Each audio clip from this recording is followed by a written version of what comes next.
predecessor to electroconvulsive therapy was insulin therapy, although this approach was more dangerous and less effective than ECT has since become. Insulin therapy was developed by Viennese physician Manfred Sackel. It was used primarily on patients with schizophrenia. The idea was to give patients insulin, which would make their blood sugar drop. The patient would then slip into a coma, and most importantly would experience a convulsive reaction. What was once treated with stigma and ignorance is now controlled and handled with compassion and knowledge.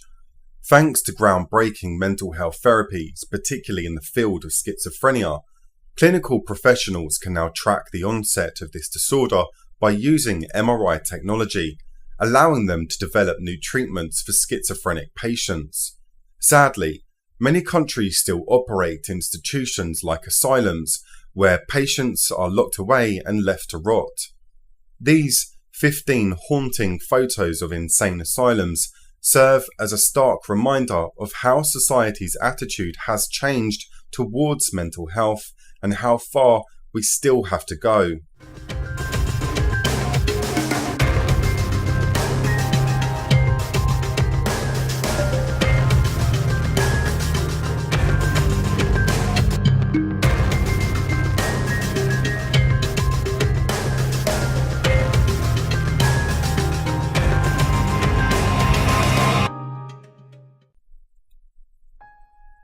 Dr. Freeman was famous for performing lobotomies with an ice pick, hence becoming known as the ice pick lobotomy. They were, in my opinion, the worst procedure to be carried out on patients within insane asylums. Purported to reduce the symptoms of mental disorders by severing the connections within the brain's prefrontal cortex. However, this procedure had drastic effects on the patient's intellect and personality.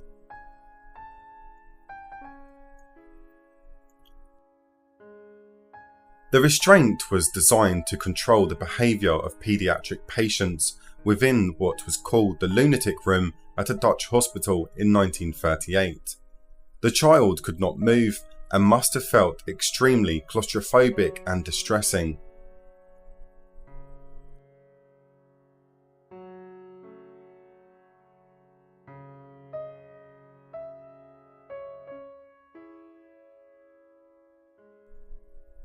This picture tells an all too familiar story of what life was like for those locked up in these asylums. Why would the so-called professionals who were in charge of running these institutions allow such living conditions to take place? It shows such a lack of respect and compassion for the dignity of people who are vulnerable and need proper medical care.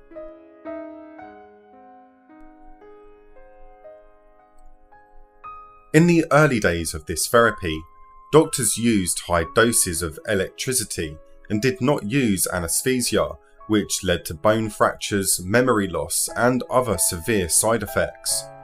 In today's mental health practices, this treatment is still used, but only for some mental health illnesses such as depression, when medication and other therapies have not worked.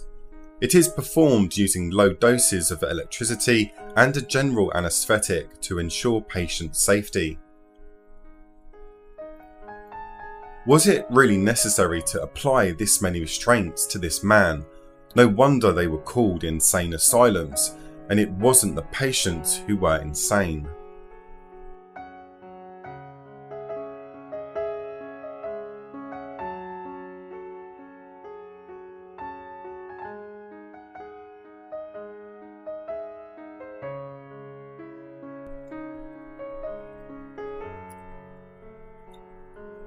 Two children lie on a mattress outside in a Serbian psychiatric hospital, covered in flies and with a look of utter despair and tragedy in their eyes.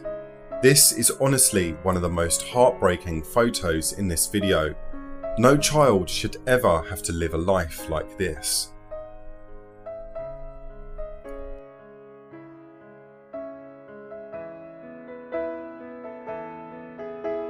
This close-up gives you the impression of just how barbaric this procedure was.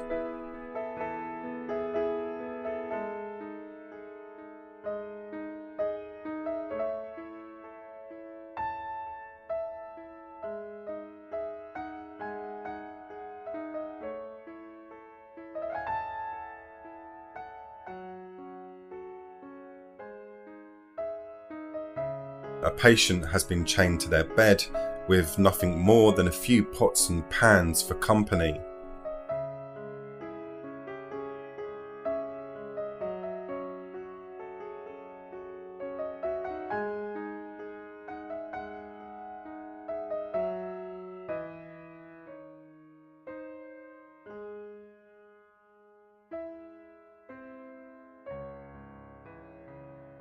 This schizophrenic patient became depressed and very withdrawn.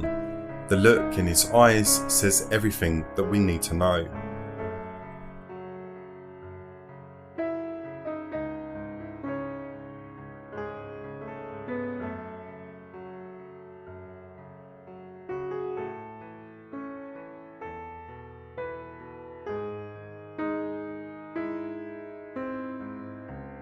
This photo clearly shows the result of a lobotomy.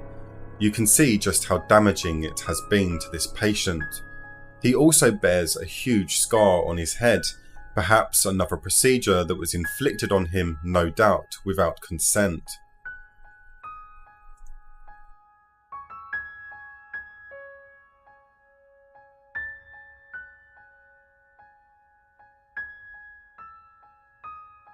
This patient was locked up in a cage in San Clemente Psychiatric Hospital in 1980.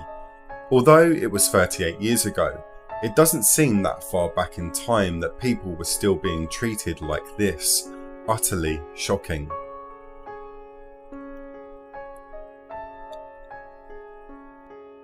This picture was taken during the Lebanese Civil War when Israeli shell fire had just hit the psychiatric hospital.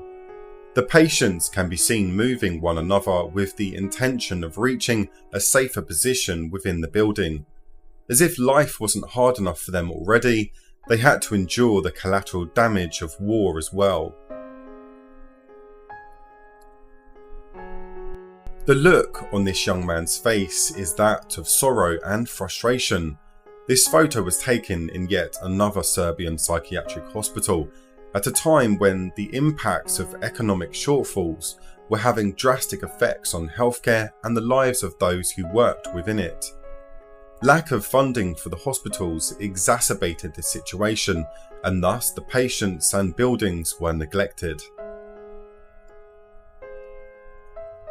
You can see how much of an impact that life within a Victorian insane asylum has had on this lady, who has pulled almost her entire head of hair out.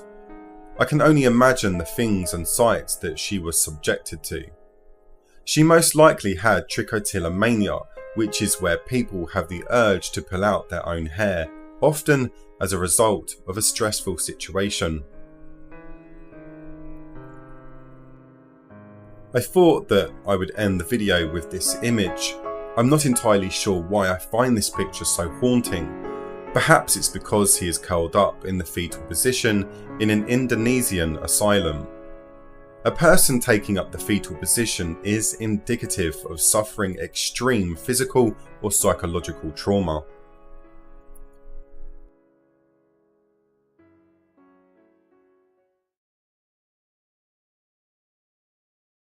If you enjoyed the video, please give it a like, and if you're new to my channel, why not subscribe for weekly strange but true stories. Thanks for watching.